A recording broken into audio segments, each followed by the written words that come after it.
Hey guys, we're here in San Francisco, here at Medicine for Nightmares bookstore, and we are about to have an Acidverse 2 party. Can't wait. LA Poet Society here, LA Poet Society Press. This is our literary journal, and it's in living color. Medicine for Nightmares bookstore, and we are about to have an Acidverse.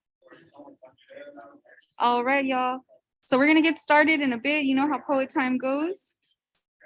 So that's what we gonna do. All right. Okay. Oh, and these prints, these are also $10 or anything else. Let me find a good place to set up the, probably over here by you, by the chest. Well, like your nails. Oh yeah, that's a good spot. All right, y'all. So we'll be starting shortly. But thank you all for joining, and we hope to see you at one of our book parties soon.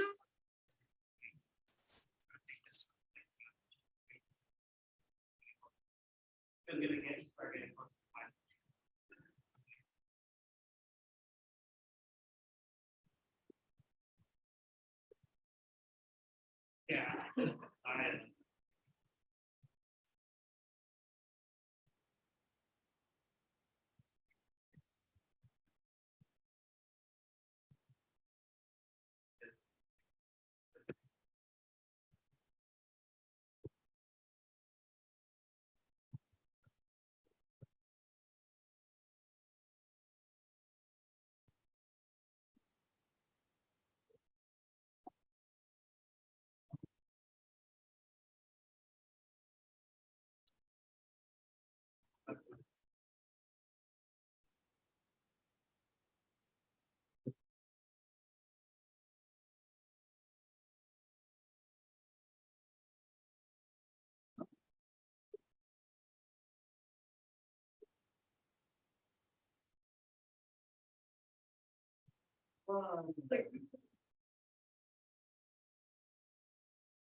All right, let the boys see us again.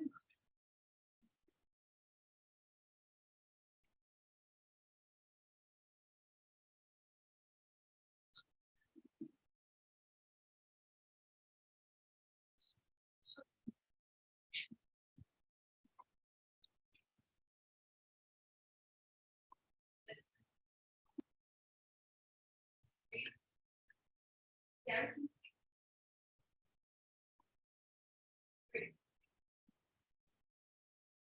Check 1, 2.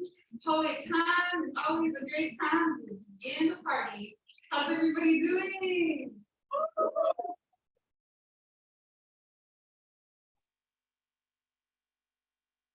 Want to just acknowledge everybody here. It's a great honor for Los Angeles Poet Society Press to be here in San Francisco.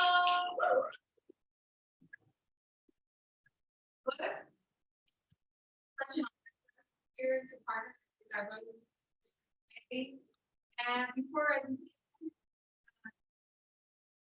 begin the ceremony, invite you to join us. Take a seat. We're gonna have a wine. We're gonna have some spoken words, some art.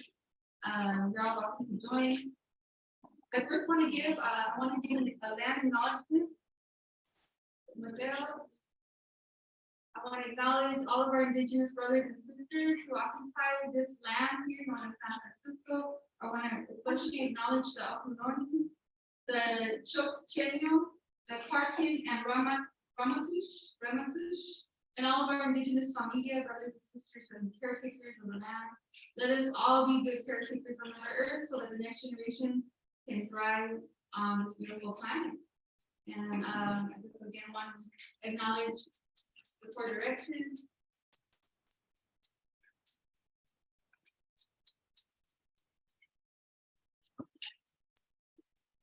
And here's the Father's side. Mother Earth. And I want you all to raise your hands up and give love and acknowledge the direction that is used.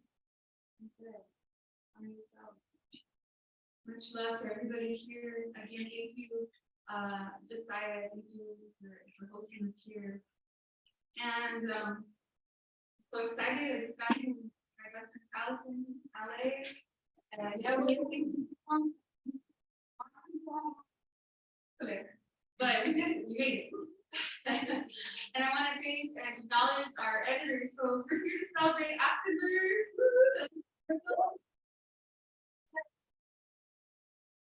Volume 2 of a vision that started in 2020 with Tori Alonso and myself. I'm Jessica Wilson, the founder of the Los Angeles Poet Society. We're a 13-year-old community nonprofit.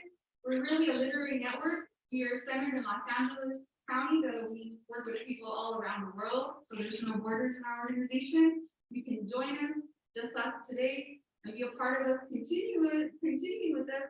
We have Zoom open mics twice a month. We have contests. We have, just ways that you can engage with us. And obviously we have our small press. So back in 2020, we started Afterverse Literary Journal. Volume 1 was launched. It was called Queer Uprising. And this is volume 2, The Earth Beneath Our Feet. And the theme of this book was the theme of wellness, just self-care, astrology, collective consciousness. So the work, and this is all genres, but the work in this book is in that realm of collective consciousness and self-care. So I can't wait to hear what we have today. I want to again thank our editor, Tori Alonso, and our co-editor, Soledad Gonzalez.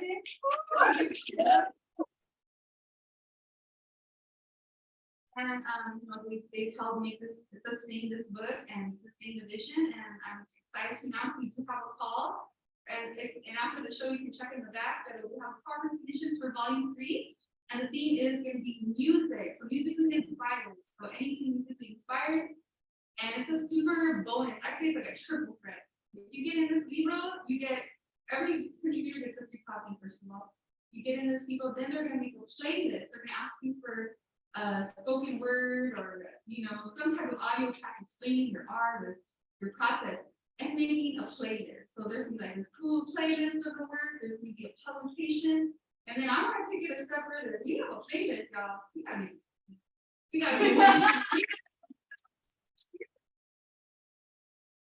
No, the Grammys have spoken word categories too. Why not us? It's right. I love y'all. And future. But we're here to celebrate what we've done now. And I want to introduce our host for tonight, and that's Tori. So come on up, and I couldn't do this without her. So I have a lot of love for this sister right here. So let's hear it for Tori.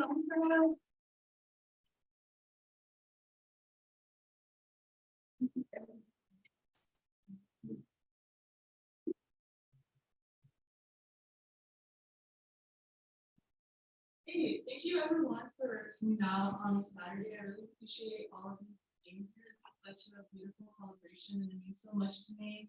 And it's even more special having friends from LA drive up today just for this. Thank you, Jeff. And we love that I have that LA vibe here too. It's also community based, and also it's just a really special thing today because we're also celebrating Soul with the co-editor. And I've been doing Acid Verse alone for the past 2 issues, but I really wanted to open it up for the 3rd issue because I feel like I wanted to give an opportunity to someone because I know it's really it's hard to get into the literary realm. It's very competitive, and I really love how Alley Poet Society is all about community. So I was like, if we're all about community, I really want to open it up and be collaborative. So having Soul be my partner in this, it's like amazing. They're just, if you know Soul, they're just so creative and they're just so outspoken too. And they're really like Acid Verse really made that. So I know this 3rd issue is going to kick ass because we have Soul here. So thank you, Soul, for agreeing to be my co-editor. It's really like amazing, and I admire you so much. I really do. And she's also a Taurus Venus, everyone. I'm exposing you. You are too. I know. All right. So I'm going to start with reading some poems, and I'm going to begin with this poem. It's in Drifter Zine, so shout out to Drifter Zine from San Fernando and also LA based. And I'm going to start with this poem. It's called How to Invoke La Llorona.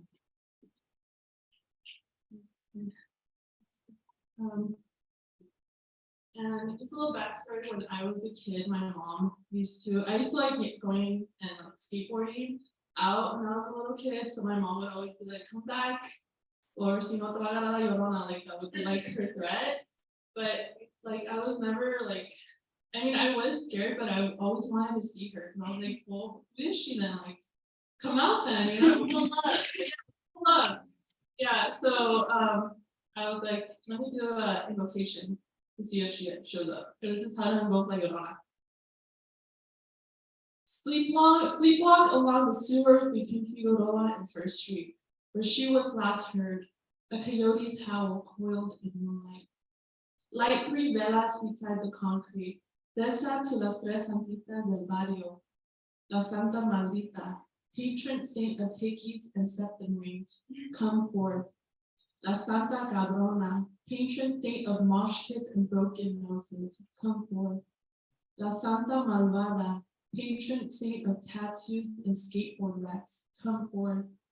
In the name of the mothers and of the daughters and of the holy me, I call upon you, Llorona, luz oscura, luna llena, full moon, dark light. La más chingona de las chingonas, come forth. Smudge manzanilla oil around your eyes. Pinch of blue spider bite above your lashes. If that doesn't work, ride your skateboard down the corner liquor off Simmons Avenue. Set offerings on an altar. 5 hand-rolled cigars, a bag of hot Cheetos, a half-split end of hair, a dozen claveles morados, y una onza de la mala vida. Follow her steps through the 6th Street Bridge. Drown your old clothes. Apply violet lipstick, a spiked denim vest. Hail Llorona, la hongo más firme who walks amongst the callejones, searching for sus hijas, las hijas de la chingada como yo. Inhale her reflection rising through gas puddles. Hail Llorona, full of rebeldía, deliver me into temptation and keep me there.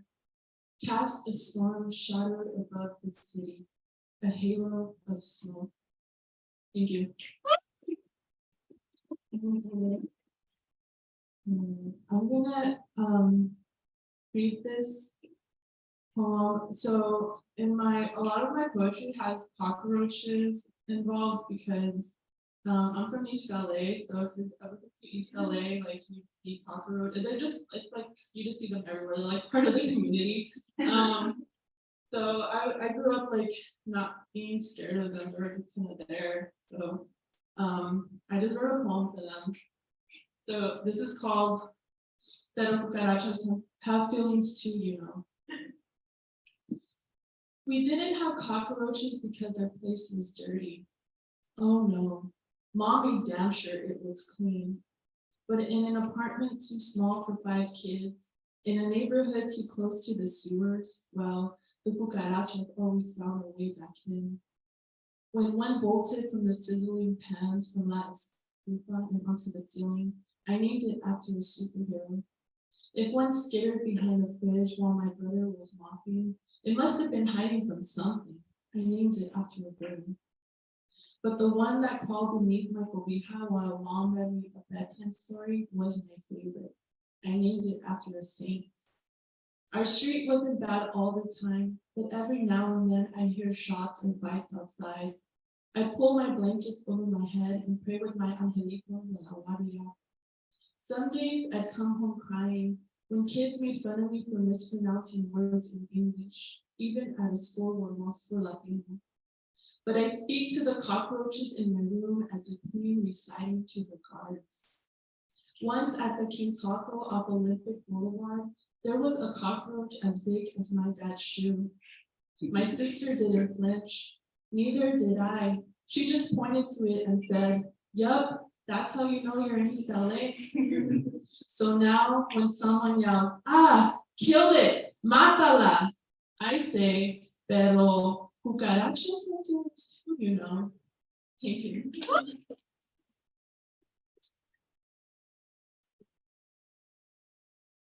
Thank you. So I also grew up Catholic, so I have like a lot of poems about that. And this one is called Shit My Parents Said at Church. Dad pretended to listen, but he'd be reading the sports article and cracking sunflower seeds while the choir hit the high notes of Ave Maria. When the priest asked us to stand, Dad tapped my Tío Pepe's shoulder. A quick smirk passed between them. Orale, los Doyers are in the lead. They high-fived downwards to make it seem like they were just shaking hands con el saludo de la paz. I wished I was home watching Power Rangers. I wished I was home teaching my Barbies how to skateboard with a tech deck across the kitchen table. I passed the time making knots in my sister's hair, stashing gum wrappers between their curls.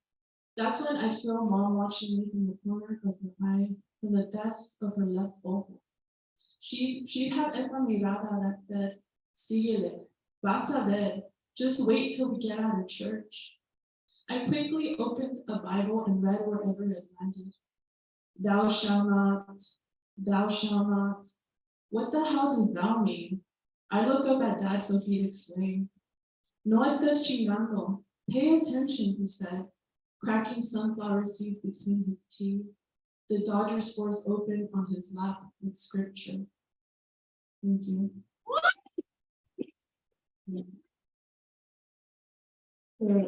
I also come from like a family of they're Dodgers fans. I know y'all can like that stuff, but I'm just being real, like, go Dodgers. All right, let's see. Let me read a poem. So I also have this poem on in Barrio Panther, which they're from Texas, and I used to, when I was younger, I used to go to a lot of punk shows. I grew up like going to punk shows.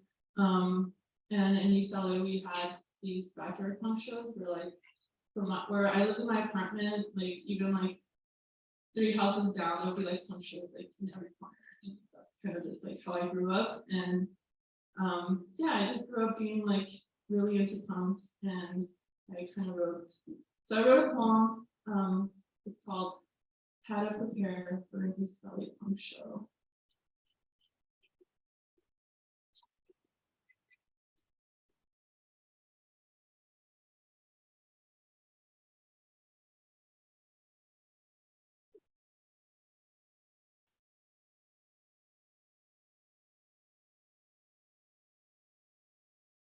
How to prepare for an East LA punk show.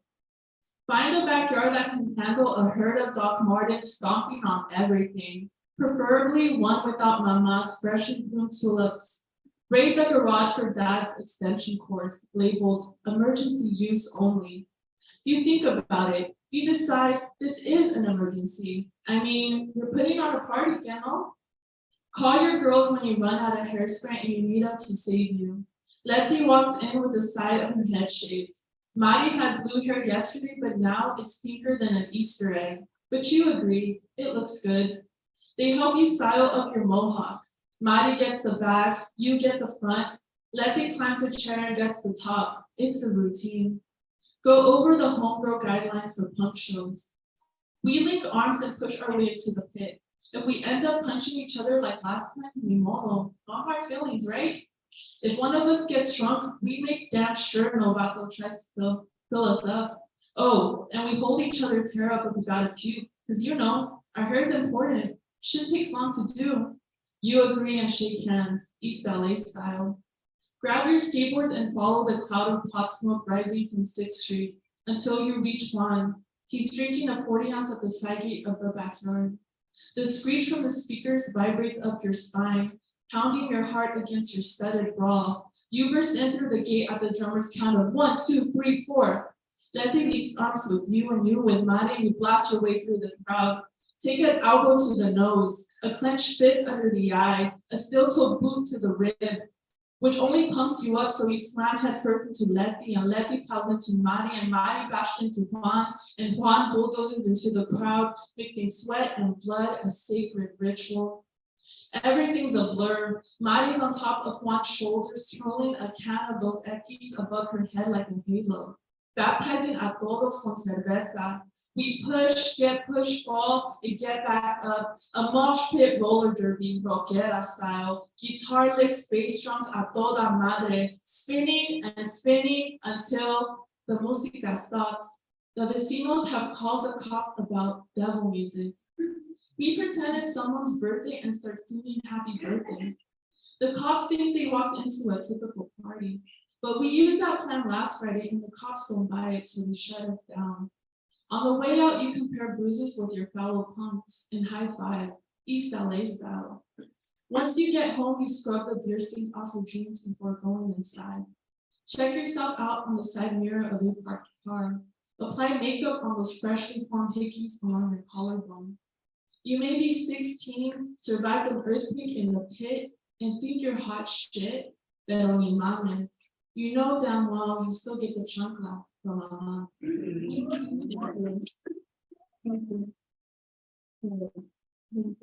So, as Jessica was saying, this is Acid Verse, and our first edition was black and white, but this one's in color, and I'm just noticing that it's so beautiful and it like really pops. Like it's just so beautiful. And I wrote a poem about, it's just dedicated to my grandma. So this is gonna be my last poem. And I dedicated it to my grandma. She's here on page 18. And she just looks so beautiful and was so strong. And I love her so much. And she lived to be about, I think she was like 96. So yeah, this is to my mama Tita. And she was in Aries, and we're almost entering Aries season. So she was very like that. She's very fiery, very bold, very like in your face, you know. So this is for her, and this one is called "My People Are From the Sun."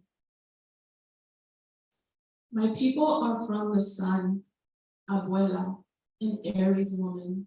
Her voice a brush fire, her cackle a laughter of crows.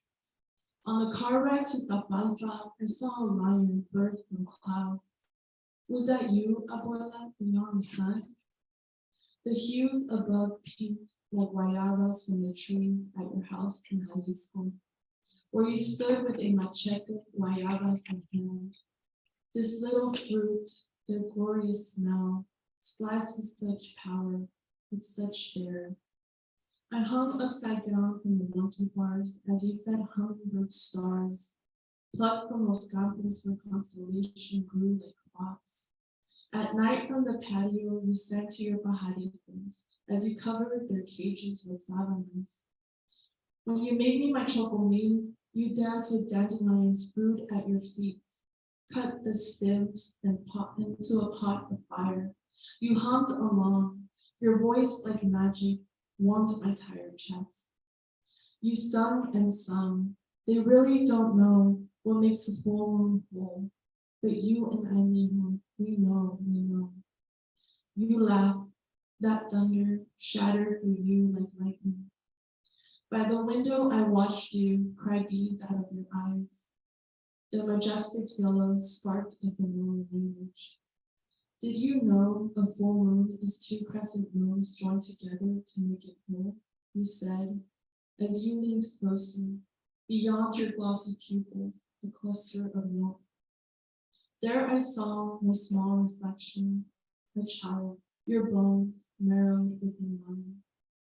I saw it one night, what you saw, Abuela, two crescent moons joined together, facing each other, one with eyes closed, its expression tranquil, rested, the other with eyes open, bold, aware.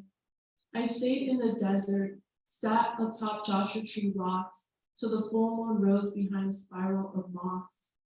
I drove home, the faint stars above the I-10. Big rigs roared by. I looked on from the rear mirror. The smog was not enough to cover you, Abuela. The moon hangs in your belly like an umbilical cord. The sun hangs in your hand like a machete. It hangs in the way I hear your song. Levántate, que ya salió el sol.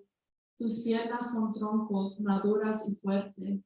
Llora, pero que no te queme como un relámpago, porque en este jardín mi sombra es alitas del sol.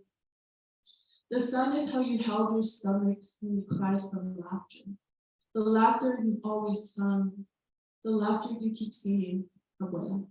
Thank you. Thank you so much for doing that. I'm going to introduce my homie Soul. I don't think they're here yet. They went somewhere. So we're just gonna go right into the open mic while we wait for that.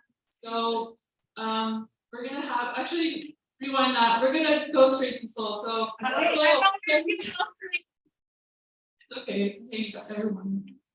Everyone keeps it. All right.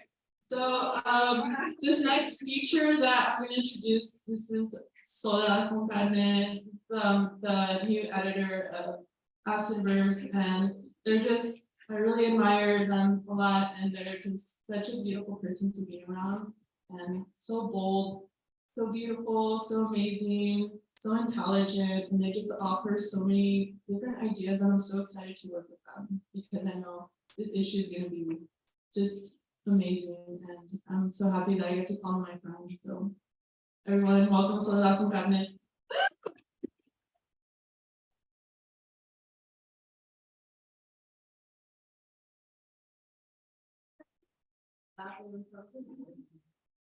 I'm just gonna read the poems that I've been asked first and then like a couple other. More than lost. Now I hope that I paid the cost, let a day go by and not call me, but the rest will little lost. I skip my eating meds again, just to stay up with the full rank. Hold on, I forgot to bring.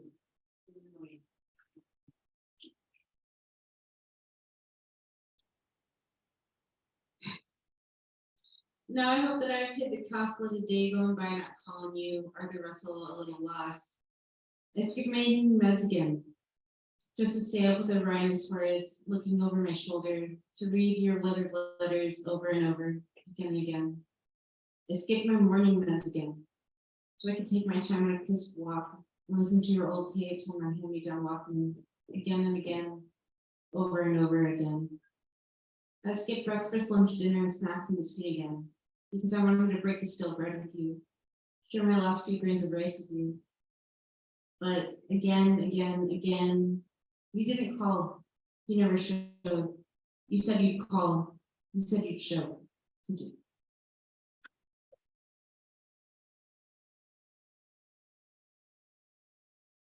Alder saw me in half and kept the rings at the center of my belly, an ailment from the generations before me. At the core, tracking every love-induced trauma, distinct in each ring, illusions of love cloaked in the guise of stability. Raising children for men, and nurse cervezas will nestle in the arms of faceless lovers, and only come home to pay their rent or raise a bill. This person's with me.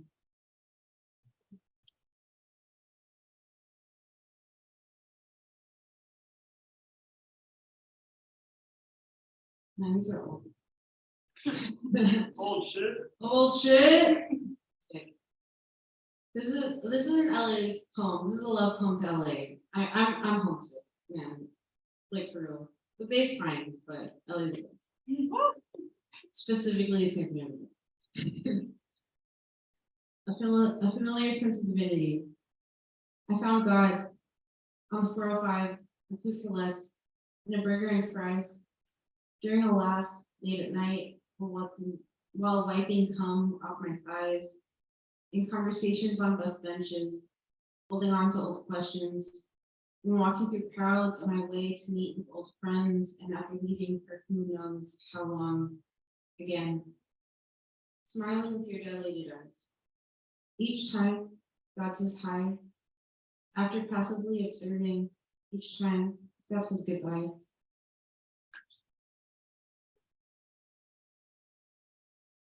Right, I got like 3 more. I'm sorry. It's fine. 10 p.m. at Smiley's Market. Searching for a bottle of Life Eternal in the dead liquor store. Parting the aisles like the Red Sea, each step forward splashes more of the past onto my back. Lining the shelves are packages of manufactured feeling, sugary happiness, honey bliss, sour surprise, bitter acceptance, still fresh, blood and dust. I don't know what else there is here. The little kids running towards cheap plastic toy bins, digging for a quick serotonin hit, knockoff Spider-Man and Barbies, bouncing balls and other trinkets. I find sanctuary in freezers full of alcoholic ecstasy, emotional release that I can't express without these elixirs swirling around inside me. And I'll continue to peel the labels from beer bottles, hoping to discover the magic that used to feel delusions of something better, something worth growing up for. Each sip revives an old memory, never meant to be recovered. Alleys flooding with broken glass, pieces that come together and fit perfectly, constructing a puzzle completed of soulmates lost in the shifts of a greater destiny.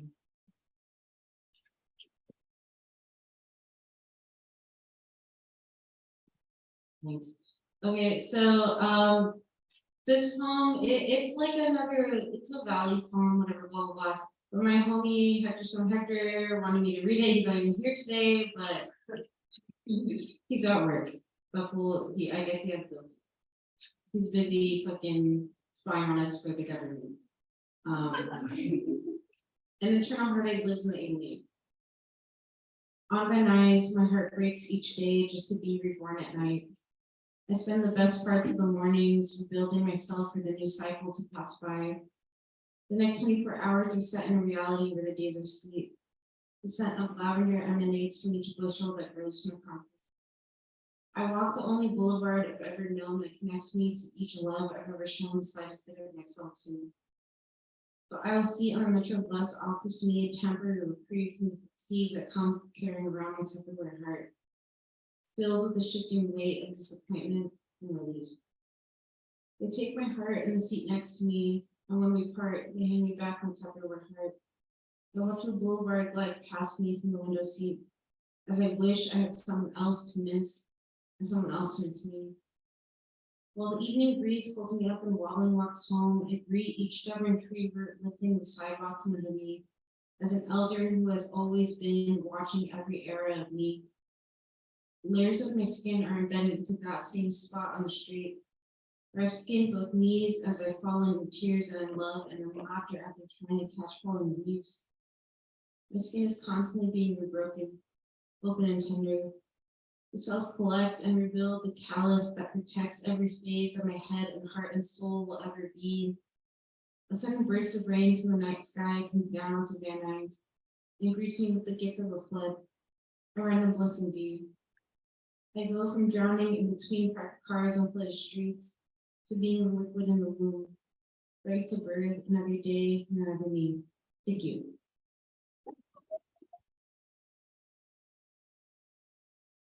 Submit to a volume 3 of acid verse. Fucking, it'll be sick. Like, just do it. You do. I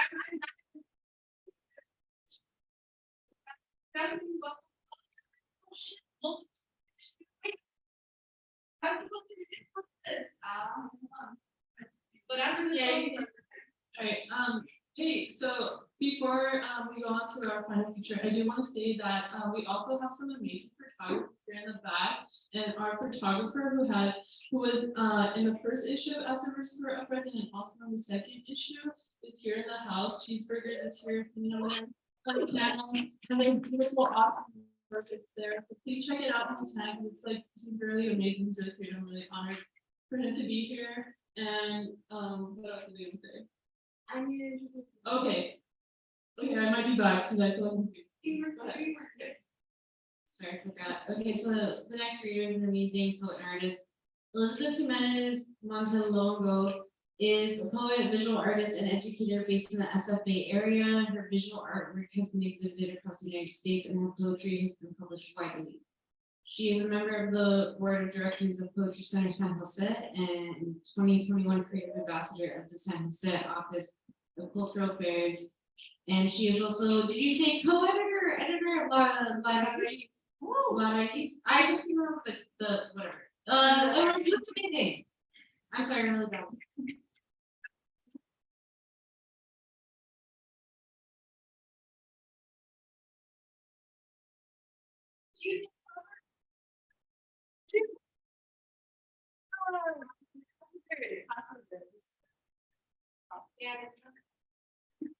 Thank you. Thank you, Doug. Maybe you can. So yeah, I'm like really honored to be published in Acid Verse. I do have some art also in some of the pages. So I'll start with sharing one of my poems that's in Acid Verse, and then a few others. Tongues, pens, and brushes. Spanish was beaten out of our grandmothers and grandfathers. Slapped hands, spanked dignity, minds whipped into the next few generations. Long before that, our grandmothers, grandmothers, and our grandfathers' grandfathers, indigenous languages were cut out with their tongues, artwork cut off with their hands, dances cut off with their feet, poems replaced by false history, painted books burned from their hearts, minds whipped into the next few generations, and our blood still runs. Where were our parts and bodies thrown? Only sacrifice victims are easily found. Murderers, thieves, and investors telling the story of those enslaved. Historians and reporters chew it up to regurgitate later, and they keep on chewing. The first cut off our parts, killed our bodies, and the others continue to pick our wounds with their pens. But now I have a pen too, and a brush. Here in the pile of parts, a tongue and hand became seed, grew to be a flowering tree with fruit. Here I am dropping to the ground to rot, enrich the earth, for more trees and plants, for more flowers and fruit. Flowers and songs, flower songs, fluttering like leaves in the wind, becoming butterflies. You know, when our ancestors disappeared, they turned into us, disguised with new skin and blood, new words on these tongues. Languages shape reality. Our reality needs a shape, a circle. The truth has many sides, cultures in the mind, homelands in the heart. Tomorrow will be back yesterday. I saw you tomorrow, and you'll see me as I was when we come around again. A pen in one hand, a brush in the other. Red and black ink, pictures from the past, telling the story of tomorrow. Words from today, telling the truth of yesterday. Home is in the heart, culture in the mind, and circle has no sides. The truth needs a shape, a language, a tongue. Take a pen, take a brush, feel the truth, pick your words, let them chew. Find your parts, put them back. Remember the memories in your bones, in your blood, entwine serpents of DNA. Shed the old skins. Hearts, minds, feet, hands, tongues, demand attention.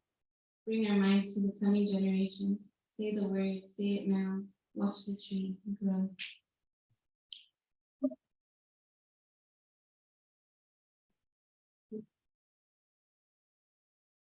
Okay, this next one is based on a quote by Octavio Paz.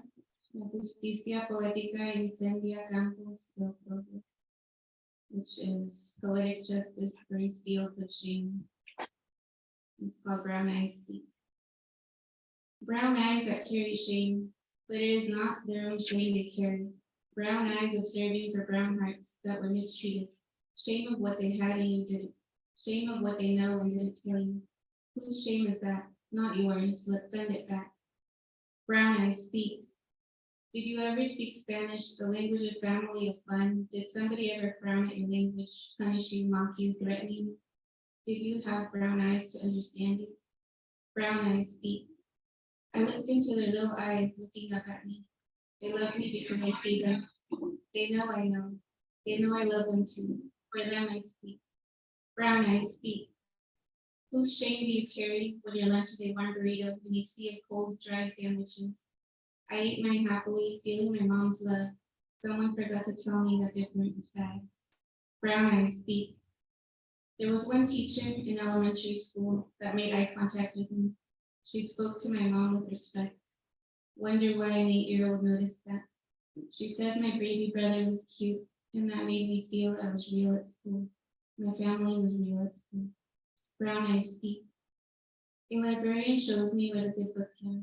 My favorite day is library day. My favorite time is reading time. I read about these other worlds of people who don't equal to us or go to church on Sunday. Brown eyes speak. A brown student was punished for speaking Spanish in the 1950s. His grandchildren and many others therefore lost their tongues to shame. In 2021, a student was punished for speaking Spanish in class. Because of this, I'm angry today. A brown student punished for speaking Spanish today. For this, I'll be angry forever. Don't let them steal our tongues. Brown eyes speak. Who do these teachers think they are to tell us how to speak? They speak like robots, said a student, and it's true. They seem to enjoy choosing words of cold stone and placing each one in order, positions just so. We learn their language, yet there is always something to complain about, like our slang, colloquialism, grammar, spelling, tone, intonation. They just don't like our voices, and still, we use multiple languages, curated vocabulary, different tones, for those who are better at judging than they are at self-reflecting. Brown eyes speak. Yesterday, our language was no good. Today, they pay double to learn it badly. To them, our English is no good, slang is no good, but it feels just right to say it like it is. Let the words spill off, free as wind, water, fire, seeds in the ground. Brown eyes speak. Whose shame do you carry? Did the insults come at you in English or Spanish? Did words of love come to you in Spanish or English? Did the teacher ever love you? Did those kids ever pack you lunch? Do your friends pay your rent? Who loves you? Who do you love? Brown eyes speak. Tell them, say it in your own voice, the one you say for friends and family. Say it, tell them in any language, because they'll listen or ignore you all the same. Brown eyes, you haven't changed, not for 30,000 years. Brown eyes, it was they who changed, penetrated your mind, hypnotized your soul. Words are words, language is language, expression is expression, but they silence their spirit behind cold wall of stone. Do you want to live like that? They built stone walls around you, but your words are wind, fire, water, and your words are seeds, falling into the earth, vines, plants, trees growing upward, wrapping walls, penetrating walls, crumbling walls. Brown eyes speak. Brown eyes, someday they will thank you.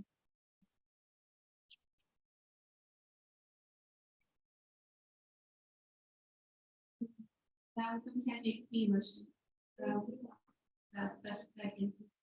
All right, next one is called sacrifice. Sacrifice me. No, not on top of a pyramid. That isn't even a pyramid. No, don't pull out my heart. You already did that. No, don't commission an artist to draw me pulling out my own heart. Be original. Sacrifice me. Sacrifice me slowly. Brain first. Fill it with mierda, lies about how my people were the savage ones. How we worship the sun, painting planets you discovered yesterday.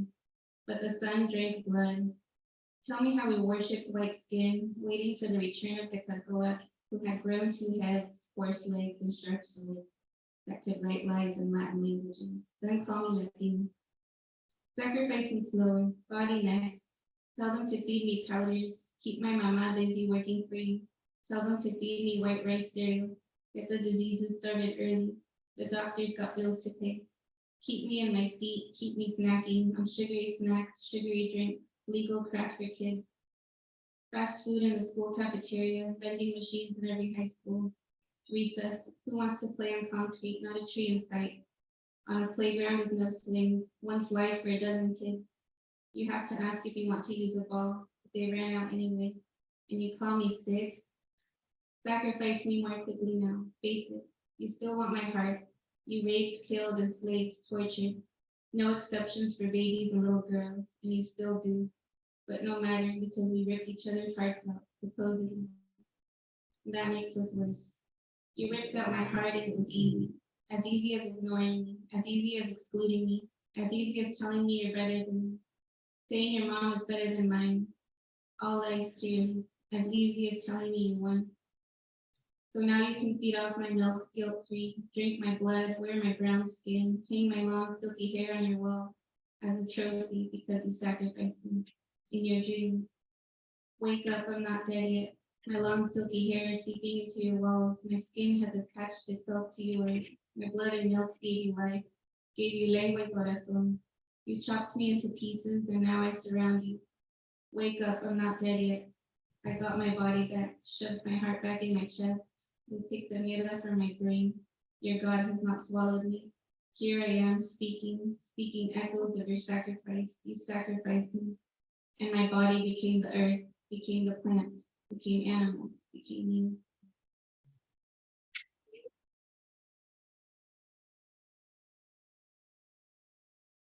Okay, last one is also a poem about La Llorona, Victoria King, and shared this one recently because it's going to be in an anthology, Weeping Woman, La Llorona, long title, but look out for it from Trinity University Press. It's an anthology of all kinds of genres.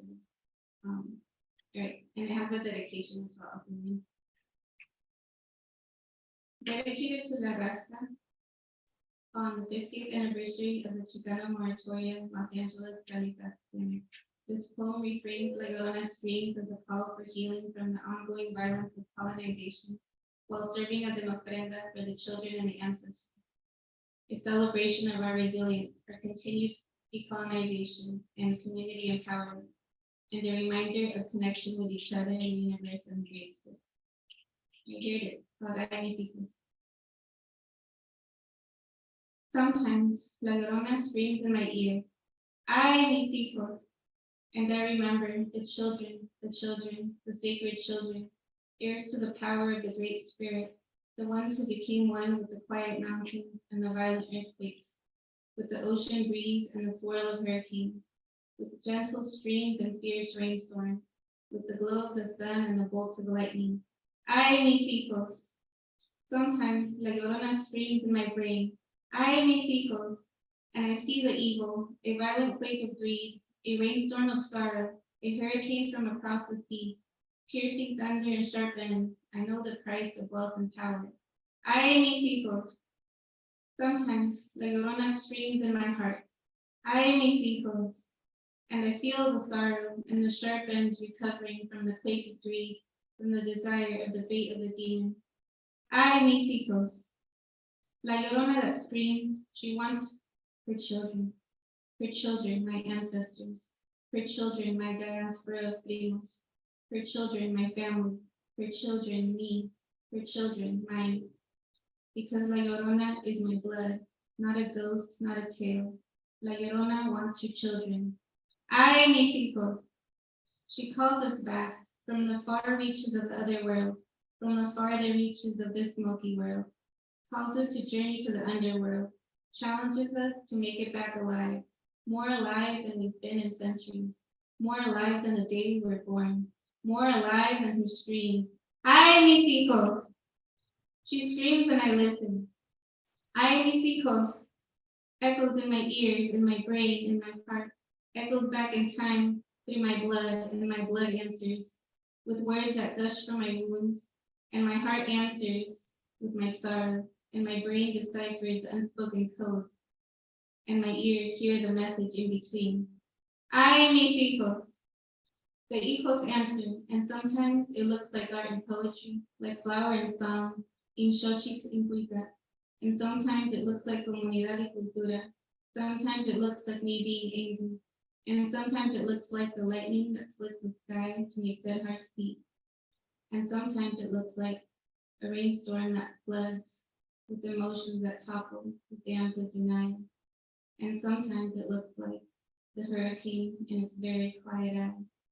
And sometimes it looks like the earth shaking, dusting off the walls and barriers that we create.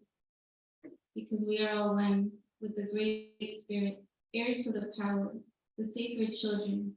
Children, children, do you remember? Ay, mis hijos.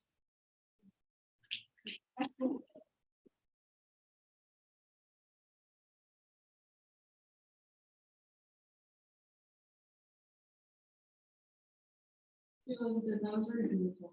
Thanks for coming and for sharing your work. It means a lot to me that you're here. So that was our feature, guys.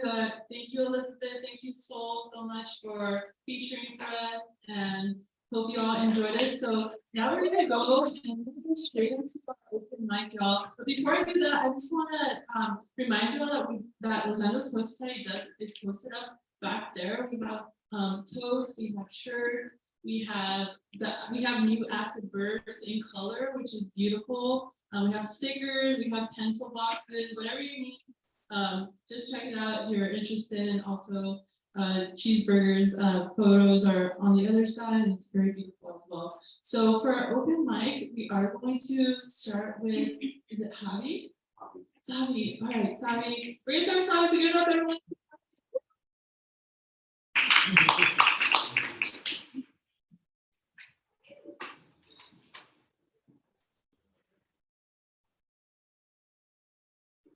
It's a wonderful event, thank you.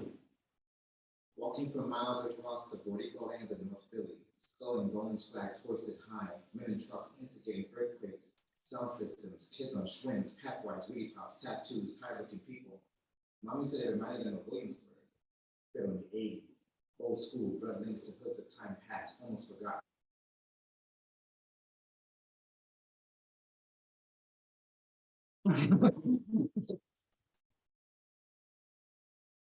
In gunshot, revenge, crystal wine glass sparkling against the room, filled with the blood of the enemy.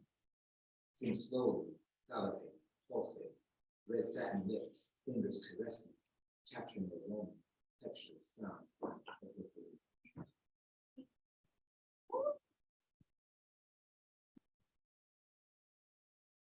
I told you that I talked with plans, but you believe me. I whispered that your ancestors are always with you. You call me insane, having committed standard and then curse me, burn me, kill me, send me into exile. But just roll your eyes, smile in polite disbelief, chuckle lightly under arrogant breath, grasping tightly onto the performances of rationality, control, illusion, vanity. I told you that plants have a voice and a consciousness, but you want to talk, exchange delicious gossip on the product bus, or run away, pondering, wondering, questioning if you're living right. Doing right in the world, to yourself with respect, love, humility.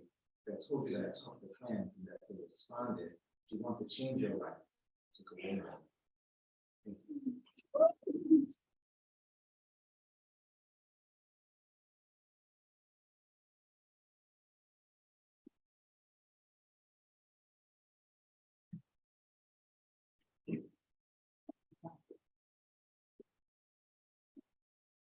What's your Instagram again? I'm trying to like post you, but I can't remember it.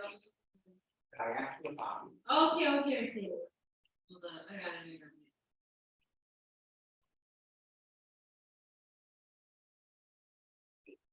So I'll send you guys the next person that was in the middle. Okay, next reader is Hillary Krishnashia.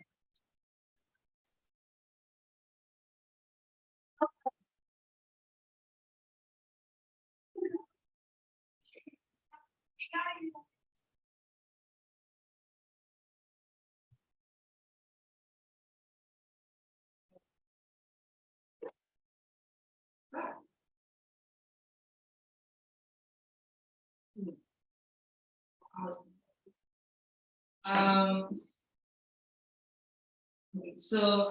the other day I was having a mental breakdown and I was how good it makes me feel to be here in this space. And so I just wrote. A brown body will destroy the world. A brown body will make of this world a room with the opportunity to feel what it means to be in pain. A brown body will destroy itself.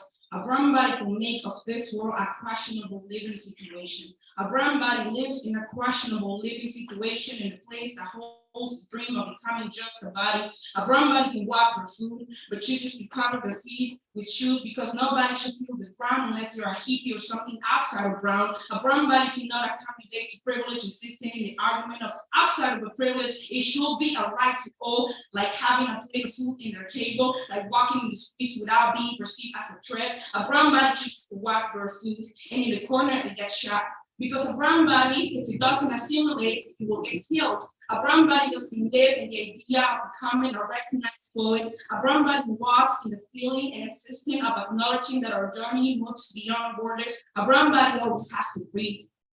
Because if it gets sick, the doctor doesn't recognize the pain. A brown body gets drunk and gets pulled over while they are walking on the streets and then get a DUI. Why? Because a green car at least gives them a moment to breathe while it's surrounded by pigs that threaten the brown body to put ice. A brown body has to hold some type of privilege to survive in a planet that is meant to feed the people. A brown body forgets to breathe and the community gives them food, space to speak, a chair to sit, a path to walk, and a bunch of books that you can find in a world of medicine for nightmares. When a brown body beats, a brown body survives, a community survives, a brown body doesn't get shot, a community survives, a brown body writes, bookstores.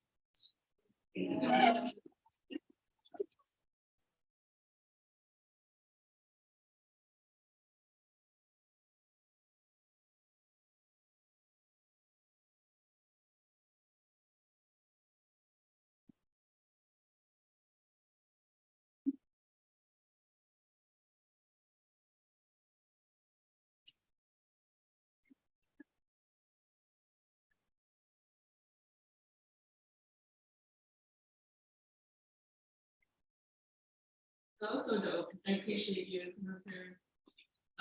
So that actually really it made me remember something. So Acid Verse has like, we stand for something. So there's a lot of literary journals that say they're for the community and like they're really not, because like, you know, y'all know what I'm talking about. Like sometimes like they'll be like, oh, we're for the community, but they charge like $30 to like submit. And I'm like, y'all, that's not accessible. Or they'll be like, oh, we're for the community, but like they're not really like BIPOC, safe spaces and stuff.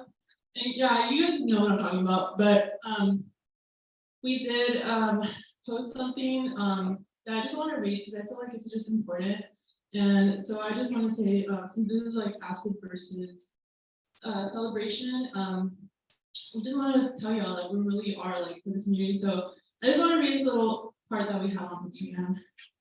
Acid Verse centers BIPOC and stands with queer, non-binary, gender expansive, and two-spirit folks. Acid Verse does not support ICE and any organization associated with deportation and criminalization. Acid Verse honors mutual aid and acknowledges the indigenous people's land we occupy. So I just want to make that like, you know, I really stand behind that. I know Soul does too, and Jessica, and like we really like stand behind that. Like we really mean it. And I just think it's important for like literary journals to really like be upfront about that and like actually like be what they're saying that they're about, you know. So yeah, so I just wanted to say that. So thank you, Hillary, for that poem. I think that's amazing, and I love that you're reading that shit was fire. All right, so thank y'all. And so we're gonna go on to our second, not our second, I think this is the third one. All right, so the third on the list, we're gonna have Alexis come and share. Right, Alexis?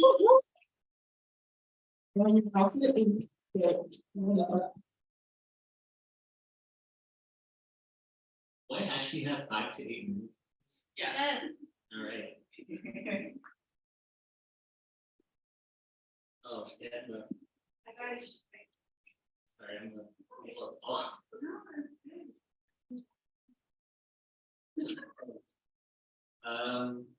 This first one is a love poem I wrote.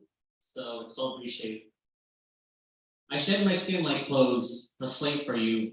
I embrace the whimsical light of your heart and lay myself before you to hold me tight like a snake.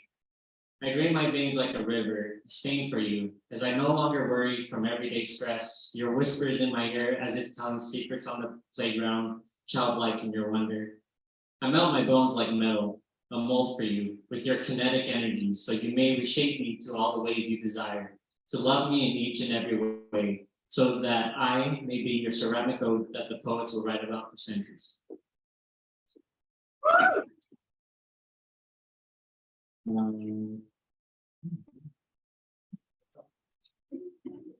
like so many poems down there, I'm just like, Read all of them.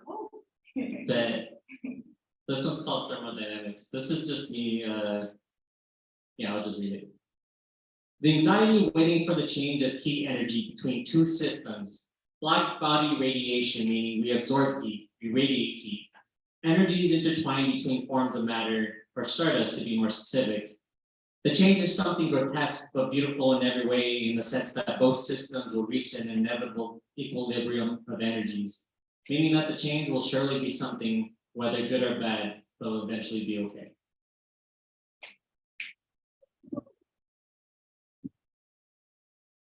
Okay, this is kind of a recent one. I've only read it once before, but I don't think I've read it here in the bookstore. I just titled it Uni poem. Thanks. On uni, crushed like shelves of prose that'll never be read. In conversation, schoolboy said, I can win a fight against any girl that messes with me. A trans girl is a girl, I'd still beat them. Seeing out of the windows of the 14, the roads that seep with blood and shit and vomit and piss. Seeing out the eyes of the 14, towering fallacies ooze such discrepancies of what la gente want to whom it actually serves from its glowing tip. Seeing out of the belly of the 14, passing by the halls held by forked-tongued liars, where in the city's heart corruption lies, breeding evil, breeding hate, breeding violence, breeding death. Okay, for this next one, I actually like deleted it, but then I like took it out of like the delete folder of my notes app, because I don't know, I guess I'm reading it. It's a little heavy, I think. I don't know. I had too much anxiety when I was writing this. Like I was laid up, up late in the night, and then I was like, "No, this is bad." And then, whatever, I'm reading it now. It's called "I Worry Someday You'll Forget About Me." ¿Qué es la vida cuando es una where I question about stability? Do I love you as much as you love me? ¿Qué es la vida cuando mi cuerpo is one that I no longer know what it looks like, how it feels like, what it is exactly? ¿Qué es la vida cuando soy un calle, pero nunca en mi vida me tenía sexo con un hombre? ¿Qué es la vida cuando I'm just a biter, biting up other people till I bite up more than I can chew? ¿Qué es la vida cuando I keep biting until all my teeth fall out, leaving nothing left but the gum? ¿Qué es la vida cuando white bitches tell me that a black person dying in a world against blacks is not that sad? ¿Qué es la vida cuando white Latinos are posting outfit pics during their black trans sister's funeral? ¿Qué es la vida cuando I'm told that who I am is who I am, who is someone that will never be free? ¿Qué es la vida cuando I'm taking estrogen to run away from my masculinity and hide behind femininity? ¿Qué es la vida cuando I'm not man enough? ¿Qué es la vida cuando I'm not woman enough? ¿Qué es la vida cuando no soy suficiente?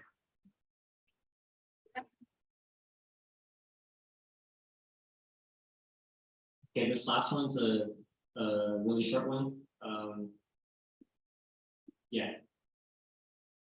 Xochipilli por los maricones, dancing in the fluorescence